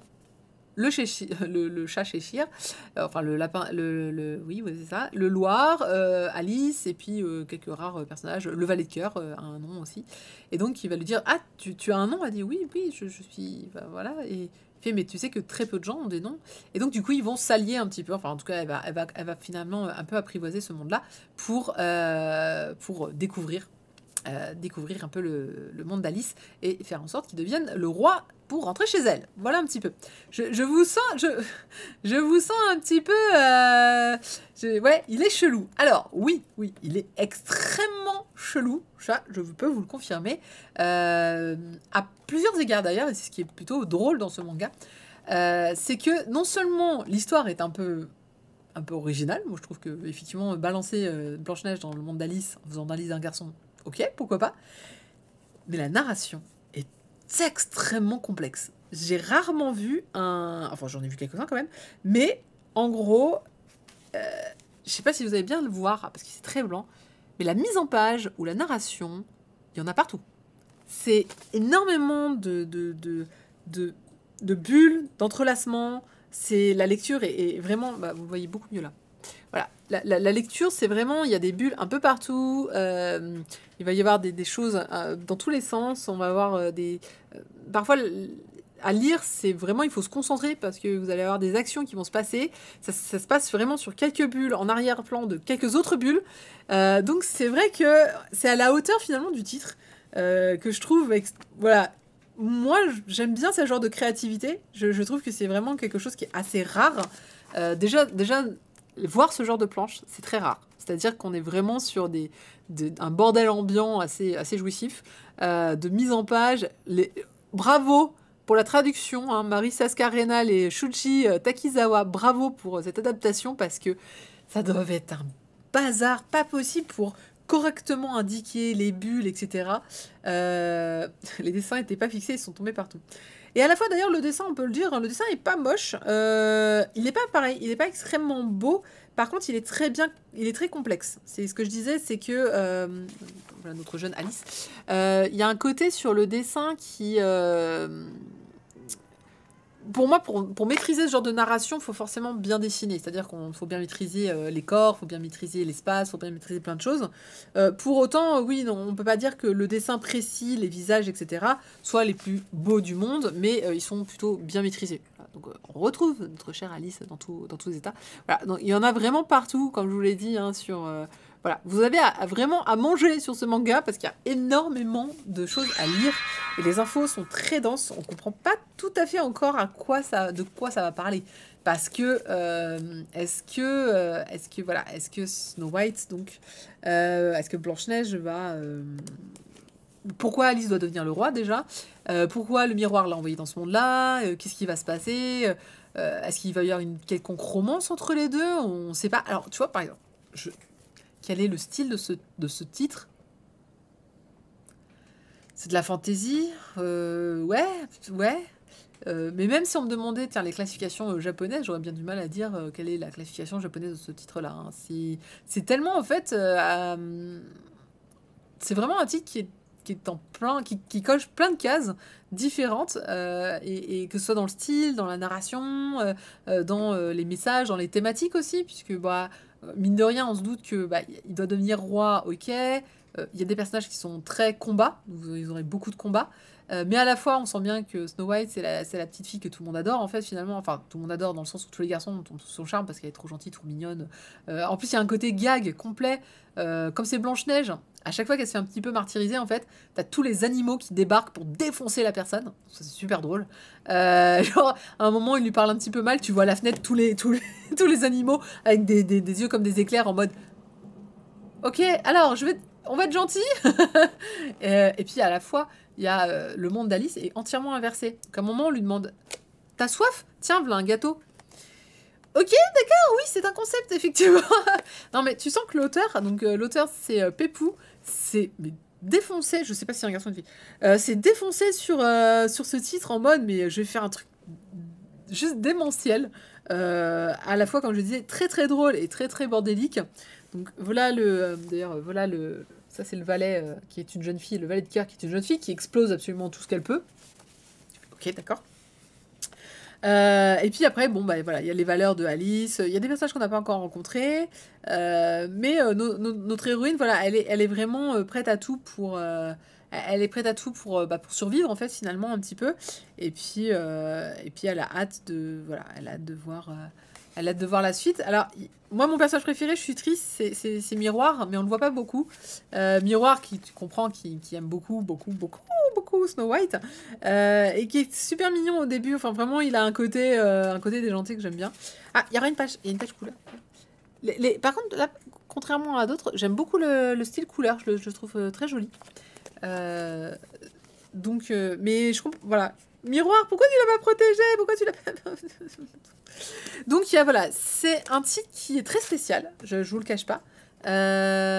Non, si, alors, pour être honnête, hein, je l'ai déjà dit, je fais plus trop de séries longues, donc du coup, 10 tomes, c'est beaucoup trop pour moi. Je n'ai plus de place, je ne peux pas tout lire, je ne peux pas tout garder. Des séries de 4 tomes, je peux encore. 3 4 tomes, tu vois, je me dis, c'est bon, je me fais plaisir. 10 tomes, je ne peux pas, 10 tomes, c'est trop long. Donc, bah oui, exactement. Donc, c'est ce que je me suis dit aussi, Boboulou, c'est que, mine de rien, il a fait 10 tomes au Japon, donc, et il sort chez Pika. Pika, ils n'ont pas l'habitude de sortir quand même des titres moyens. En général, Pika, ils ont des titres qui sont très assurés, qui sont de bonnes licences et qui sont franchement... enfin, je leur connais pas beaucoup de sorties mouif, entre guillemets. Donc pour moi, ça va être certainement un meilleur titre sur les tomes suivants. C'est-à-dire que là, on est beaucoup sur... comme j'ai dit, c'est encore très fouillis. J'attends beaucoup d'éclaircissements dans l'histoire. Donc je pense que j'achèterai quand même le tome 2 pour voir un petit peu ce que ça va donner sur la suite, pour me conforter un peu dans l'idée. Mais voilà, ce tome 1 est vraiment très vivant. Je pourrais pas le dire autrement. Donc, Warning a trop fusionné tous les 6, on peut noyer le lecteur d'y ailleurs. Oui, c'est vrai. C'est Emma qui dit, et juste pourquoi, parce que le manga date de 2010. C'est quand même étonnant. C'est vrai que c'est étonnant. Bonjour Luna Storm. 2010, tiens, tu vois, j'avais même pas regardé de quelle date. Oui, c'est vrai que c'est étonnant qu'il date de 2010 aussi et de le sortir maintenant. Peut-être qu'il vient juste de se terminer au Japon et que justement il a eu un beau succès. C'est ce que je lui souhaite. Mais oui, effectivement, il date de 2010. Il a 10 ans. Ça sent pas trop les 10 ans. Ou alors c'est peut-être ça qui m'a perturbé. C'est pas le premier titre que je vois avec un si aussi bordélique un petit peu dans le dessin. Mais voilà, donc titre très étonnant que personnellement voilà, m'a pas laissé de marbre, c'est impossible. C'est pas, enfin, c'était tellement un peu what the fuck aussi un petit peu que je me suis dit mais qu'est-ce qu'ils ont fumé, qu'est-ce qu'il lui a pris à l'auteur, qu'est-ce qu'il s'est dit, quelle est l'histoire qu'il veut raconter finalement. Et j'ai hâte. En fait, je trouve que c'est le personnage de Snow White qui donne beaucoup envie. Il y a beaucoup de bons aspects dans le personnage de Snow White. Déjà son caractère, les animaux qui sont à fond dedans. Puis vous allez voir, elle a eu un petit passé quand même qui est un peu tristounet. C'est Blanche-Neige après tout. Donc moi, je trouvais qu'elle était intéressante comme personnage. Donc c'est elle que j'ai envie de suivre en lisant ce titre. Donc voilà, Snow White and Alice, c'est très surprenant. Et voilà, à voir si ça vous plaît. Moi j'ai été très étonnée, très surprise de ce titre. Je m'y attendais vraiment pas. Et on peut dire en tout cas que Pepou a une mise en page extrêmement incroyable. En fait, ça me fait penser à... Salut Andro, bonne nuit. En fait, il m'a fait penser à un titre, il m'a fait penser à... Mais vraiment juste pour le graphisme un petit peu. No Game No Life. Parce que dans No Game No Life, il y a aussi ce côté un peu fifou du dessin au début. Le côté très... je le mets dans le... Je fais un peu dans le désordre. Donc, c'est en 10 tomes, la série est terminée. Voilà, et on verra plus tard. Qu'est-ce qu'il nous fait le chocho? Il essaie de mettre des trucs. Bah, j'attends qu'on... T'attends la fin pour regarder, c'est ça? Oui. Ah là là. C'est ça les Kickstarter. C'est ça les Kickstarter. Il y a Pipoudou. Mon racaille d'un autre monde. C'est le logo de Kiyun qui s'affiche. Qu'est-ce qui s'est passé? Alors, attendez, bougez pas, j'ai un petit souci avec les racailles. Les racailles sont timides et ne veulent pas s'afficher. Oui, il y a Chocho. Ah oui, ça, je sais pourquoi. Il y a Chocho qui... On a fait le Kickstarter de Pipoudou. Je sais pas si vous connaissez Pipoudou, mais voilà. Et donc, du coup, là, ils nous ont mis quoi? Le trailer, c'est ça? Ah non, c'est l'épisode 1. Ah, l'épisode 1, il est dispo! Ah, cool! On va pouvoir se regarder ça après. Alors, attendez, je fais apparaître les racailles d'un autre monde qui, malheureusement, ont eu un petit souci, hop, voilà, d'affichage. C'est bon. Racaille d'un autre monde. Allez, on va changer complètement encore une fois de style. Ah, je viens de dire que j'étais en train de corriger, que ça apparaissait. Il y a les infos. Il suit pas. Les racailles d'un autre monde, c'est un manga de Hiromasa Okujima. On commence à bien le connaître, ce monsieur, puisque c'est quand même le 3e titre qui sort en France. Après Assistant Assassin, que je vous chronique régulièrement les mercredis. Après, je sais plus quel manga qui sont sortis en Boys Love. Je l'ai perdu, mais Seven et machin, qui vient de sortir. Voici, voilà, les racailles de l'autre monde. Alors, c'est pas d'un autre monde, mais de l'autre monde. Isekai Yankee Hachioji. Bah oui, Isekai, hein, toujours d'un autre monde. Hachioji, c'est le nom du lycée dans lequel ils sont, qui veut dire les 8 princes. Voilà, et Rakai, c'est Yankee, hein, bien sûr. Donc, oui, il y a beaucoup de gens qui ont beaucoup aimé ce titre. Donc, il est sorti la semaine dernière, celui-là, le 1er avril 2021. Et il s'agit donc d'une série qui est en cours, qui fait 3 tomes. Voilà, tout le monde a aimé le passage des champignons, visiblement. Isekai, bonjour, hein, on est sur cette fois des racailles. N'ayez pas peur de ce mot, on parle de Furio, ils sont donc au nombre de 4, et ce sont un peu les rois de leur lycée, ils sont dans un lycée technique, et du jour au lendemain, ils vont se retrouver dans un autre monde, avec leur lycée en entier. Ça, c'est important pour la suite. Ils vont se retrouver dans un autre monde, avec des orques, avec des gobelins, avec des dragons, tout ce que vous voulez, et donc ils vont se retrouver à devoir affronter les monstres que peuplent cette contrée, avec leurs mains, avec des battes, avec une tronçonneuse qu'ils vont récupérer du coup dans leur lycée. C'est pour ça que je disais que c'était important que le lycée les accompagne.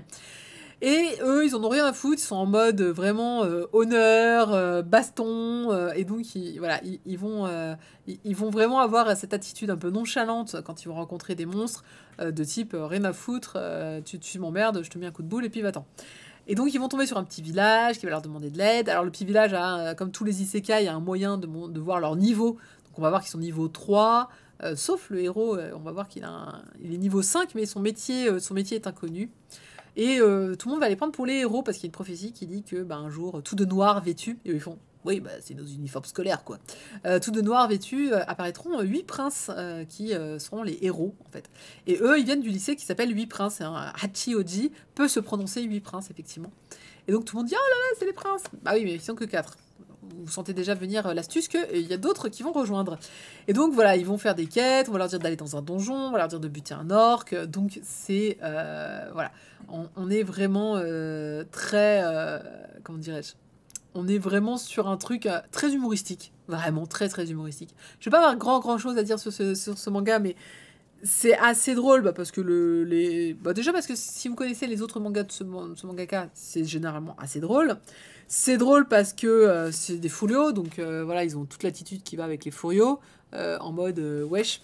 Il tape, à un moment il va se battre contre un arbre, il file un coup de poing à l'arbre, il se fait mal, bah évidemment, tu vas pas foutre, enfin c'est un arbre quoi, même si c'est un arbre démoniaque, c'est un arbre quand même.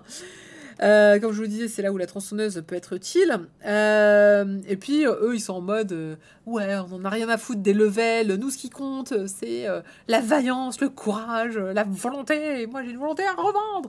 Voilà. C'est assez barré. Moi, je trouve ça plutôt drôle. Est-ce que je l'ai trouvé comment le côté stratégique? Il n'y a pas vraiment de côté stratégique. C'est juste qu'ils utilisent ce qui est à leur portée et ils ont bien raison. Et puis il y a le côté grandiloquent propre au héros, hein, comme dans GTO, c'est oui, mais maintenant que je t'ai vaincu, on est frères d'armes, on se respecte mutuellement. Vous savez les codes d'honneur hein, qu'on retrouve généralement chez Yakuza en mode oui, mais on tape des gens, mais en vrai on a de l'honneur. Voilà, donc c'est assez drôle. Je crois que le moment le plus barré, c'est quand ils vont tomber. Enfin, parmi les moments les plus barrés, c'est donc buter un arbre démoniaque à coup de tronçonneuse, mais aussi ils vont tomber sur une sorte d'épée Excalibur. Et comme toutes les épées Excalibur, ils peuvent elle est coincée dans la roche. On est dans un lycée technique. Je vous laisse deviner ce qu'ils vont faire de la roche. Voilà. Donc c'est drôle. C'est vraiment... ouais, les têtes de cheval. Oui, les têtes de cheval, c'est drôle. Donc c'est un manga qui est pas trop mal. C'est un manga qui, franchement, est marrant. On peut s'arrêter là. Il est drôle. Il fait que 3 tomes, la série est en cours. Je pense que ça ira pas très très loin parce que je vois pas ce que tu peux faire de vraiment très complexe là-dedans. Pour autant, à la fin, il y a un petit cliffhanger en mode tintin. Bon, on s'y attendait, mais c'est pas grave, ça marche quand même. Et ça fait donc voilà, les racailles d'un autre monde, c'est un 2. Ah ouais, mais c'est moi qui écris d'un en fait, c'est 2 l'autre monde. Ça fait vraiment le genre de titre, un peu comme Assistant Assassin. Moi je trouve qu'on retrouve la même énergie, la même veine. C'est moins gore, néanmoins, Assistant Assassin est quand même assez gore. Mais c'est drôle. C'est vraiment très très drôle. Je crois, j'ai déjà dit 20 fois, mais on peut que se marrer en lisant ce manga-là, parce que ils ont une attitude assez fun. C'est bien dessiné parce que comme je le disais, c'est un mangaka qui a déjà pas mal de titres à son actif, qui a été assistant quand même d'assez grands titres. Et donc, voilà, qui est fan. Tu sens déjà le côté... le côté... j'aime bien ça, j'aime bien... Il est père de famille, cet homme-là. J'aime beaucoup sa tête. Il a un petit côté Umibosu que j'aime bien. Moi, je m'attendais à voir le méchant. Ah oui, parce que... Ah oui, alors la prophétie, c'est pas qu'ils arrivent, hein, mais c'est aussi qu'ils doivent détruire le roi du mal. Voilà, il y a un roi du mal, il faut le buter. Et voilà, et donc eux, ils sont en mode... ok, on va buter le roi du mal. Donc, c'est un grand oui pour cette série. Je vous ai dit, j'ai pas grand-chose à dire, parce que voilà, c'est un bon titre, qui certainement plaira à un très grand nombre. C'est drôle sans être... même si ça s'appelle Rakai, même si ça parle de Fulio, c'est pas vulgaire, c'est pas... ils sont pas hyper crétins, ils sont pas hyper méchants, c'est des gamins qui ont un bon fond, tu t'attaches assez vite à eux. Ils sont pleins de ressources parce qu'ils viennent d'un lycée technique, donc du coup ils ont plein d'idées pour vaincre d'une manière ou d'une autre des ennemis qui sont plus forts qu'eux ou pas. Voilà, comme je te disais, voilà, le coup de l'arbre et de la tronçonneuse typiquement. Et il y a un champignon, voilà, on va en parler. Vous voulez qu'on parle du champignon? Il y a un champignon à un moment, ils sont dans une forêt. Et bon, déjà, ils trouvent du slime, ça les fait marrer. Je sais plus, ils trouvent du slime. Ah ouais, il y a mon neveu, il adore ça, je devrais le ramener. Attends, ouais, le tue pas, on va le ramener, c'est bien le slime, c'est drôle. Voilà, on dirait ma fille. Et donc, voilà, ils vont tomber sur ce petit champignon qui est là. Mais je pense que vous verrez pas que ce champignon, voilà, il a une tub. C'est pas moi qui le dis, c'est eux. Mais ce champignon, il a une tub, c'est trop bizarre. Un monstre avec une tub, voilà. Bah, c'est un champi. Il y a plein d'autres trucs. Genre, ils tombent sur plein de monstres, insectes. Bah, c'est pas grave, ils ont un insecticide. Enfin, voilà, c'est drôle. C'est drôle. Ça vaut 7,90 €. Voilà, ça vient de sortir. Et en plus, c'est Fédois Lamodière qui fait la traduction. Donc, raison de plus pour l'acheter. Excellente traduction Inside. Et ça sort chez, bien sûr, Kiun. Et on va passer à la dernière chronique. C'est une petite surprise. Pourquoi on va faire venir Spade. À travers l'écume. C'est un manga de Spade. C'était ça la surprise. En fait, quand j'ai dit j'ai pas beaucoup de titres, j'étais un petit peu triste. Spade m'a dit écoute, ça te dirait que je t'envoie le premier chapitre de mon manga. Et donc je lui dis oui, bien sûr, évidemment, mais vas-y, envoie, file. Donc merci à lui de me confier la lourde charge de parler d'un titre à lui. Alors c'est pas la première fois que je lis un des mangas de Spade, puisque j'avais déjà lu un. Il veut pas, hein. Je suis en train de me foirer. C'est pas la première fois parce que j'avais déjà lu un petit début d'un petit manga. Alors je sais pas si c'était un manga que tu avais continué ou pas, qui était déjà pas mal, mais j'avais pas mal à l'époque j'avais pas mal de choses à dire dessus. Et là tu vas me dire, mais là t'as rien à dire. Alors j'ai moins à dire. J'ai moins à dire pour une très bonne raison, c'est qu'il est excellent. On va casser le mythe tout de suite. Il est très très bon. J'étais extrêmement surprise du niveau parce que tu as grave amélioré quand même. C'est-à-dire que déjà à l'époque il était bon celui que tu avais dessiné, mais là j'étais là en mode mais la vache, tu t'es super amélioré. Alors petit bémol. J'ai hésité à mettre la couverture couleur parce que je la trouve bien moins réussie que tout le reste du manga. C'est-à-dire que l'intégralité du chapitre 1, chaque planche, je suis en mode ah ouais, ça gère la fougère. Et donc du coup, j'étais un peu triste de mettre la page couleur que je trouve est vraiment, vraiment bien en dessous de ta qualité en dessin noir et blanc. Alors, est-ce que tu m'autorises, j'ai pas osé demander, mais est-ce que tu m'autorises à montrer 2-3 planches juste pour montrer un petit peu la qualité du truc, parce qu'il y a des planches, messieurs, dames, c'est vraiment, vraiment assez sublime. Je guette la réponse. Ah, c'est gentil. Alors, je vais vous dire après de quoi ça parle, mais je veux juste d'abord parler de la qualité du dessin, parce que je voudrais pas que vous restiez sur la page couleur, mais regardez-moi ça. Si c'est pas beau. Vas-y, on va rester sur cette page-là et je vais parler de l'histoire. Donc c'est l'histoire d'une jeune fille qui a une maladie. Elle transpire énormément. Mais étrangement, elle dit que ça ne sent rien. Voilà, que ce n'est pas gluant, ça sent pas particulièrement. Et évidemment, elle subit les brimades de tous ses camarades, en fait, qui sont particulièrement cruels avec elle, ceux qui l'appellent de tous les noms. Elle s'appelle Marie, il l'appelle Morue, qui va donc va dire « Ah, tu t'es fait pisser dessus », etc. Alors, c'est vrai elle transpire énormément au point de faire des flaques d'eau, en fait, sous sa chaise. Donc c'est pour dire que vraiment, et puis plus elle est stressée évidemment, et plus elle va transpirer. Rien que déjà cette planche-là est déjà impeccable, hein. Je veux dire, elle est sublime. L'effet eau dans les bulles, l'effet eau entre les larmes et la sueur entre guillemets. Donc rien que celle-là déjà, je la trouvais oufissime, mais tout le reste est franchement... Alors le premier chapitre donc, est uniquement la description donc, de cette jeune fille, qui elle est, et puis le côté effectivement, on va dire le problème qu'elle a vis-à-vis de ses camarades de classe qui peuvent pas s'empêcher donc de l'agresser. Je vais en montrer une autre page où justement on voit un de ces foutus gamins qui, bien sûr, ne peut pas s'empêcher, donc en mode oui, même de lui trouver une chanson, s'il vous plaît, sur son handicap, hein, finalement, parce que c'est un vrai handicap. Je suis désolée, mais transpirer à ce point-là, on est vraiment sur le handicap. Donc voilà, une autre, voilà, où elle dit, bah voilà, arrête de m'appeler comme ça, j'ai un prénom. On remarquera donc quand même le détail du dessin, où il va falloir la faire transpirer à chaque planche, la pauvre demoiselle. T'as pas choisi le thème le plus simple du monde, hein, non plus, je pense que tu t'es mis en légère difficulté, mais c'est super bien maîtrisé. Ça, on le voit aussi, je parle souvent du découpage, on est dans un découpage manga total, où on va avoir là, on a une planche entière, et dessus, on va avoir 3 cases qui vont s'insérer avec les bulles qui ressortent. Ça, messieurs, dames, c'est une page de manga. Hein. Il n'y a vraiment pas de doute là-dessus. Et c'est genre, franchement, on sortirait cette planche. Je pense que c'est pas si évident de ça de se dire que c'est fait par un artiste français. Même si, voilà, il reste des à côté où on peut se dire très bien. Alors, notamment, je trouve que c'est celle-là. Alors, on va voir, je vous en montre encore quelques-unes. Il a dit oui. Moi, je monte parce que j'ai été tellement bluffée par plein d'aspects. Hein, comme je te disais, c'est déjà, je trouve la narration est très bonne. Vraiment, c'est clair, c'est précis. Les dessins est impeccable. La mise en page, pareil, ça passe super bien. Je vais quitter celle-là. Voilà, cette planche-là est aussi incroyable que la précédente. Hop là. Où là encore, voilà, on retrouve vraiment tout ce qui fait en fait les côtés manga. Avec le découpage, avec la bulle qui apparaît un peu derrière le personnage, on aura la suite plus tard, avec les onomatopées. Donc j'ai l'impression que tu vois, je vais pas avoir grand-chose à critiquer quand même. Donc chapeau bas, vraiment. Et l'histoire est bonne. Alors on ne sait pas grand-chose, on sait juste donc cette petite fille qui a ce handicap, et on va supposer qu'il y a un aspect surnaturel à la fin du premier chapitre. Et donc, je n'en sais pas beaucoup plus pour l'instant. C'est quand même assez malheureux.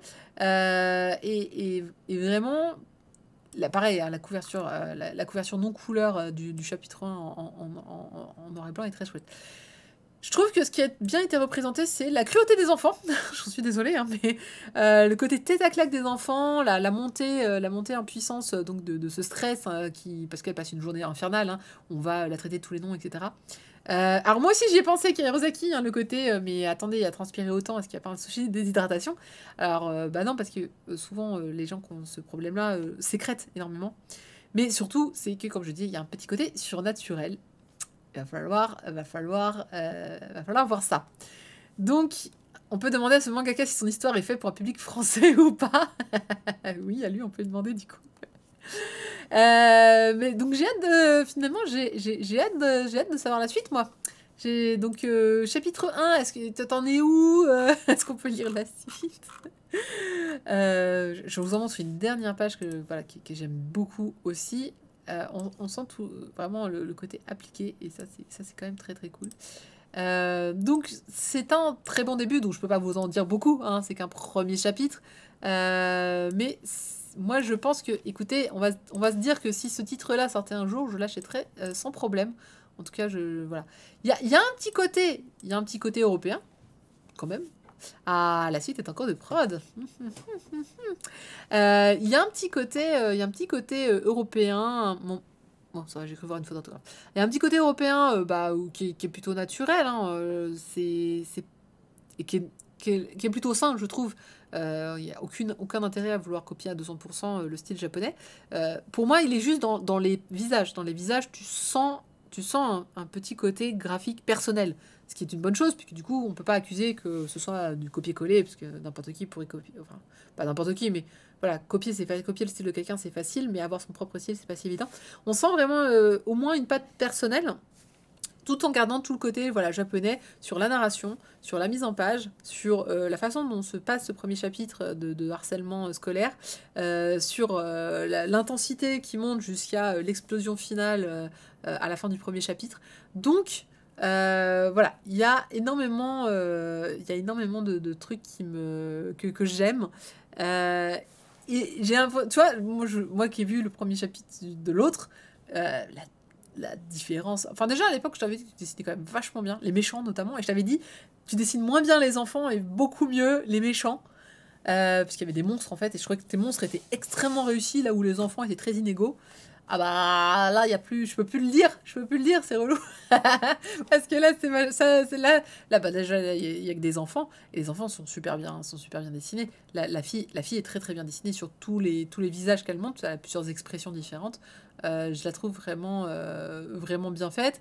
Le côté transpiration est impressionnant de maîtrise. Les gouttes d'eau, enfin encore une fois, c'est vraiment, c'est pas si évident que ça de dessiner de l'eau, s'il vous plaît. Donc voilà, un bon. Et puis on retrouve comme d'habitude, ça par contre, la double page finale qui est très voilà.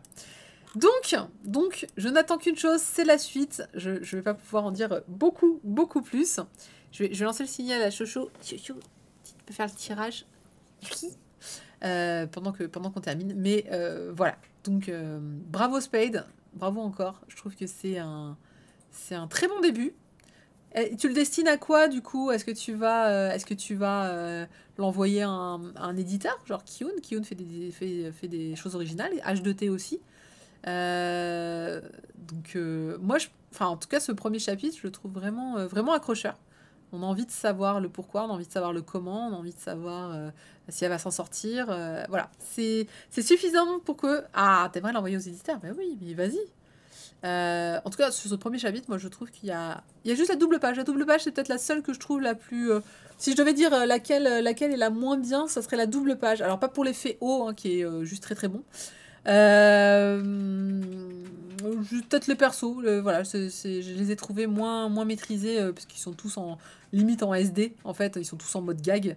Et je vois pas pourquoi, parce que c'est quand même une scène assez intense, qui a pas de raison d'être drôle. Et donc, du coup, le fait qu'ils soient tous dessinés un peu en mode gag, je trouve que ça dénote de cette scène qui est, mine de rien, la scène. Et donc, voilà, si je devais y mettre la seule critique sur ce titre, ça serait celle-là. Tout le reste, je les trouve extrêmement bien maîtrisés. Je n'ai rien d'autre à dire. Voilà. Oui, puis le sujet du harcèlement, effectivement, c'est un... Sochoki. Vous l'avez entendu, hein, il s'énerve à taper pour le tirage au sort. Donc si vous voulez si vous voulez ce manga à travers l'écume, ou au moins le début, n'hésitez pas à contacter notre Spade Graphisme national maintenant. Et vous pourrez vous dire, je l'ai vu avant tout le monde, avant qu'il soit connu, avant qu'il nous fasse avant qu'il devienne le futur Renault, le futur et tous ceux qu'on connaît qui ont finalement percé dans le monde du...